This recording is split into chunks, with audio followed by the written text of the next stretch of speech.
Oi gente, coluna de sábado, como sempre a gente faz em vídeo e a partir de sábado a gente inicia uma série de entrevistas com os pré-candidatos a prefeito da comarca de Canoinhas.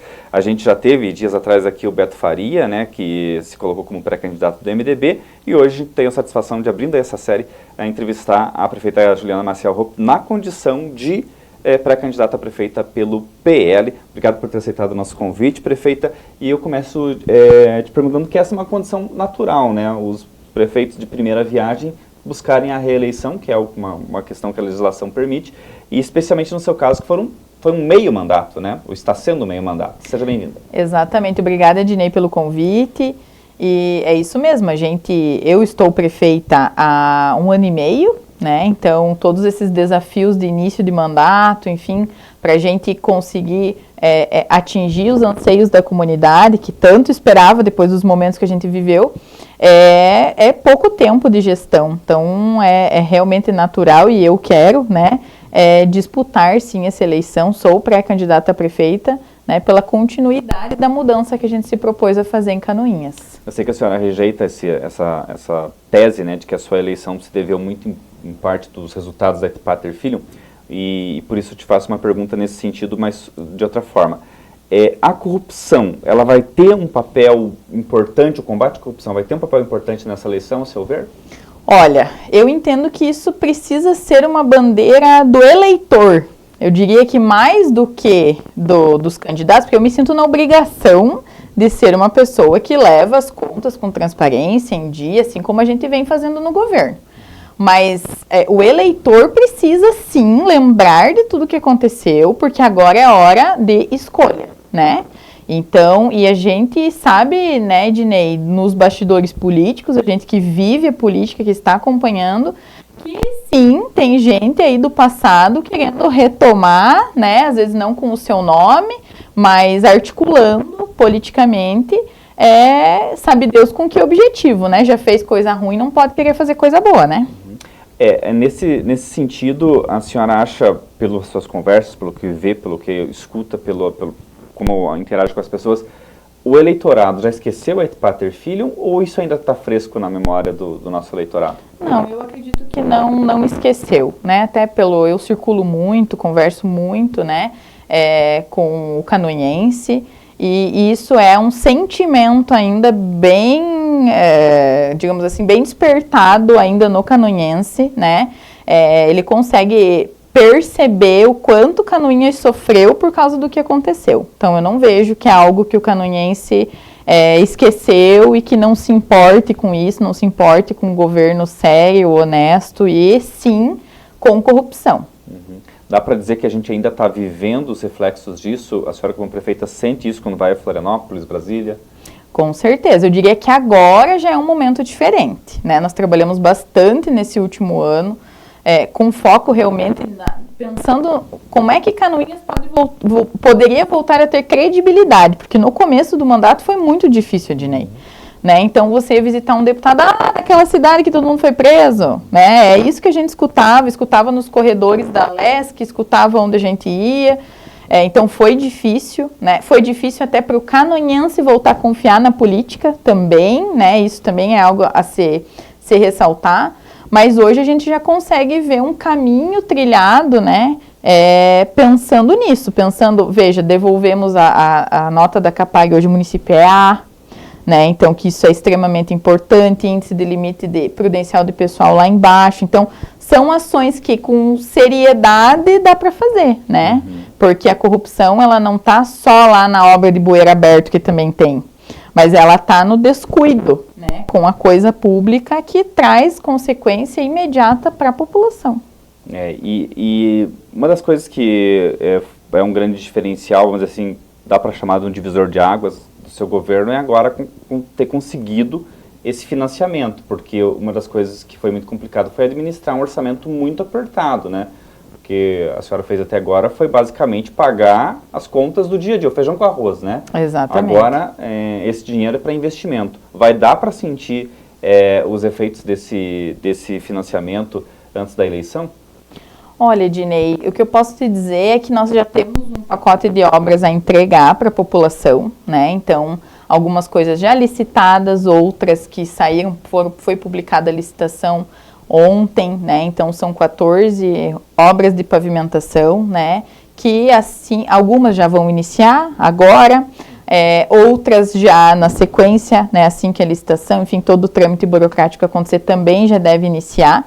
Então, a população já vai sentindo o investimento de novo em Canoinhas, né? Que não só no ano passado, mas há algum tempo a gente já vem carente, né? De investimento, principalmente em infraestrutura. É triste a gente estar no município que, comparado aos demais municípios do Planalto Norte mesmo, nem vamos sair da região. Em relação à pavimentação, ficou muito para trás, né? Então, a gente precisa realmente focar, e esse dinheiro foi importante. Até é importante esclarecer para a população que, para conseguir o financiamento desse, com uma taxa de 1,65 ao ano, que é com garantia da União, que é a melhor taxa que existe no mercado, a gente teve que trabalhar muito para deixar administrativamente, que é aquele que o povo não vê, que é o bastidor, tudo em dia, tudo em ordem, resolver muito problema para que chegasse o dia da gente ver a aprovação do financiamento. Tanto que ele demorou, né? Ele não foi rápido, já é um trâmite normal que ele seja devagar, mas até deixar o município apto a conseguir financiar um recurso com uma taxa dessa, teve muito trabalho nesse 2023. A senhora está prometendo fazer esses asfaltos com uma mão de obra da prefeitura, vai ser mesclado, né, licitado uma parte, principalmente o asfalto em si, mas toda a base será feita pela prefeitura. Tem condições de fazer com a equipe da prefeitura? Nós vamos fazer o seguinte, nós vamos testar agora, né, um início, algumas obras dessa forma e outras licitadas 100%, até para a gente ter a segurança de conseguir conduzir bem todas as obras. Mas vai começar, já começou, na verdade, a Júlio Budante Neto, toda a parte de drenagem já está sendo feita pela prefeitura, né, com parceria inclusive até da Ampla Norte, Ednei, que o topógrafo vem da Ampla Norte, que mediu todo as estacas, né, da drenagem, para que a nossa equipe comece a fazer. Eu tenho segurança que a gente tem pessoas capacitadas para trabalhar na drenagem e na base. E aí o CAP, enfim, essa parte final, né, que é realmente a massa, o acabamento, tudo isso, aí a gente terceirizou a mão de obra. E essas 14 ruas, nessa questão, já está licitada ou está a licitar ainda? Nós temos 2 já licitadas, prontas, né, para iniciar o trabalho, que é João Leandro Gonçalves e Júlio Budante Neto. E as outras 12 foi publicada a licitação no final do dia de ontem. Qual foi o critério para escolher essas ruas? Principalmente, Ednei, ligações entre pavimentos, né, que a gente entendeu que é importante, porque, por exemplo, vou dar um exemplo, a Avenida Expedicionários. A gente não consegue acabar com o pósão da avenida, porque todas as transversais, basicamente, são não pavimentadas, e ali é um comércio muito pujante, né? Então, as ligações entre asfaltos e vias importantes de acesso para o bairro. Vou dar um outro exemplo, que é a Henrique Sorg. A Henrique Sorg, ela vai fazer um trecho importantíssimo ali, que pega o loteamento Santa Cruz, que pega mais lá para cima o chamado Serrajão lá para cima, né? Que ele pega outras vilas ali também do bairro Jardim Esperança. E ele ainda faz uma ligação vindo do Parado, né? Então também ali tem bastante escoamento de produção mesmo por aquela via. Pega um pedaço do Alto da Tijuca, que deve faltar só um trechinho da Guilherme Gonchorovski para nós ligar toda essa parte pavimentada, né? A Júlio Budante da mesma forma, também uma avenida que vai ligar da Rubens Ribeiro, ou 280 já até Expedicionários, uma avenida importante do Campo da Água Verde. A João Leandro Gonçalves e a Antônio Groscopi na mesma pegada, né? A Antônio Groscopi ali vai pegar toda ela, mais um trecho da Estrada Geral do Salto da Água Verde, já pensando na ligação da José Baio, também fazendo contorno pela Vila Militar, né? Que é um projeto que está sendo executado, ainda não está pronto, esse é o término do contorno, mas também já é algo que se planejou dessa forma. E a João Leandro Gonçalves também pensando em escoamento de produção, assim como o Salto da Água Verde. A gente quis prestigiar o agricultor, né? Porque são alguns trechos, Ednei, que eu que estou aí 1 ano e meio, que a gente vem acompanhando um pouco mais de perto essas obras, Você bota máquina, e bota material, e arruma, e não fica, sabe? Não fica bom. É muito tráfego pesado. Então, a gente prestigiou o agricultor nesse sentido, né? Pavimentando essas vias que é importante pro agro também. Isso claro, um assunto absolutamente administrativo, né? Mas achei muito importante trazer, porque eu creio que vai ser a grande marca do seu governo, né? Um governo curto, um governo muito de apagar incêndio. Acho que se a gente for aqui abordar a questão de buraqueira de estrada, né, já foi falado várias vezes, e isso não é um assunto que a gente ignora, a gente recebe todo o momento reclamações, mas também é uma questão que vocês buscam atacar agora com maquinário que foi comprado também com o dito financiamento de 40 milhões, né, que é 10 milhões do Badesc e 30 do Banco do Brasil. Só para a gente encerrar esse assunto, tem como fazer alguma coisa em Canoinhas para além do feijão com arroz, e a gente coloca saúde e educação, saúde, enfim, sem financiar? Olha, Dinei, é apertado, porque sobra o superávit, sobra. Vamos dar um exemplo, a gente conseguiu, enfim, vai sair uma praça bonita lá no Campo da Água Verde. A Pri vai brigar comigo que não era pra gente anunciar, mas eu vou anunciar. Mão aí, ó. Uma praça bonita lá. Então, o que a gente fez? Eu consegui ir lá junto com o deputado Maurício Scudillar, com o governo do estado, 2 milhões de reais. A praça saiu 2 milhões e meio, então esse 500 mil eu consegui, a gente vai e tira de um lugarzinho lá, tipo do desenvolvimento econômico, que vai ajudar, do que a gente tinha lá na rubrica do lazer, e reunimos o 500 mil para não ter que pegar dinheiro do financiamento e concluir a obra. Então, assim, não tem como fazer uma avenida de asfalto, então ele sobra um pouquinho. Então material escolar, daí a gente já reservou para o material escolar, que a gente entende que é importante. Mas é difícil você conseguir pensar em desenvolvimento com recurso ordinário, não dá. Então, ou você empresta, ou você tem uma boa representatividade política a ponto de você receber, porque 2 milhões é um valor muito bom. Muito bom. Mas via de regra você recebe 100, 200, 300 mil, que você não consegue fazer 1 quilômetro de pavimentação. 2023 foi um ano excelente. Vamos pensar em emendas parlamentares, né? Só do deputado Maurício Scudillar que veio 3 milhões e meio, compramos 2 caminhões, mais o recurso da praça, e aí são emendas para a Polícia Militar, para associações, instituições, o restante do valor. Mas isso é algo que nunca aconteceu, né? Digamos assim, de vir valores nesse porte. Normalmente, Canoinhas recebia valorizinhos de 100, 200 mil, que você não... E assim ainda, 100 mil para uma reta escavadeira que custa 370. Aí a outra emenda é 100 mil para uma cobertura de uma escola que custa 500. Então, você tem que se virar para poder usar o dinheiro. Não é nem os 100 mil, mas os 100 mil, mais os 100 mil que você possa fazer, juntar aquilo e comprar alguma coisa ou fazer alguma coisa única. Então, ainda tem esses detalhes, né? Que vem o dinheiro, mas a contrapartida do município acabava sendo ainda maior, dependendo da situação. Então, dá para fazer coisas pequenas, não é que não seja significante, mas de valor menor, dá. Agora, para você pensar, desenvolver e fazer asfalto na situação que Canoinhas está, não tinha outro caminho.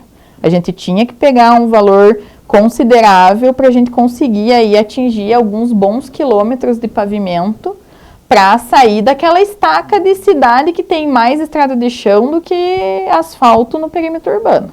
Prefeita, voltando a falar agora do principal motivo da nossa entrevista, que é a eleição. O ex-prefeito Beto Faria esteve aqui e fez questão de pontuar que ele não está entrando nessa disputa para bater na senhora, mas sim para apresentar uma proposta. Foi muito cavalheiro, né, nesse sentido. Como que vocês enxergam essa campanha? Quando eu falo vocês, estou falando dos partidos que já estão unidos com a senhora. Como que vocês enxergam essa visão do Beto Faria? Olha, o que eu posso te dizer, Dinei? Se circulava muito nos bastidores a fala nesse sentido, né? Queremos fazer um frentão contra a prefeita. Nunca ouvi isso da boca do Beto Faria, mas do povo que circula politicamente de cada um dos partidos. E é fato que sim, que se reuniram vários partidos, né? Em vários momentos se reuniram para que isso de fato acontecesse. Mas o decorrer, eu acredito, do cenário e enfim, do tempo, né, que foi passando, eu vejo as coisas meio que se desmontando, né? Nós fomos também trazendo mais partidos aliados para o nosso lado, boa parte desses frentões não são mais frentões, né? Já não tem mais essa massa de gente, né, com esse pensamento. Então eu vejo que, né, de fato não consigo enxergar que esse frentão que se falava, de fato, ele vai acontecer. Então talvez nesse momento em que ele deu entrevista, talvez seja isso mesmo. O cenário seja mais ou menos esse. E o cenário mudou essa semana, né? Porque a gente teve aí a questão do duplo twist escarpado que o governador deu no Republicanos. Os Republicanos era um partido que, inclusive, aqui na cidade estava com seu marido, né? Como presidente, o Alex. E ocorre que agora, como eu trouxe na minha coluna essa semana, o governador Jorginho passou a ter o domínio do partido. Destaca o Jorge Goetten hoje, que inclusive saiu do PL e entrou no Republicanos para presidir o partido sem perda de mandato, né? Então foi toda uma articulação muito forte para acontecer isso. E o Republicanos aqui na cidade está apoiando o Beto Faria, né? O que a gente pode esperar aí para frente? Volta com o Alex o partido? Não tivemos conversas ainda nesse sentido com Republicanos, mas é inegável que naquele momento me deu um sentimento bem triste, não por ser o meu marido perdendo o partido nesse sentido, porque política, muita coisa acontece. Mas porque a gente alertou na época que era, sim, aliados do Beto Passos e que a intenção era que o Beto Passos conduzisse o partido, e isso foi algo que me deixou bem entristecida, né? De que ainda tem gente que acredita que não faz mal ser corrupto, não faz mal confessar corrupção, que pode continuar articulando politicamente.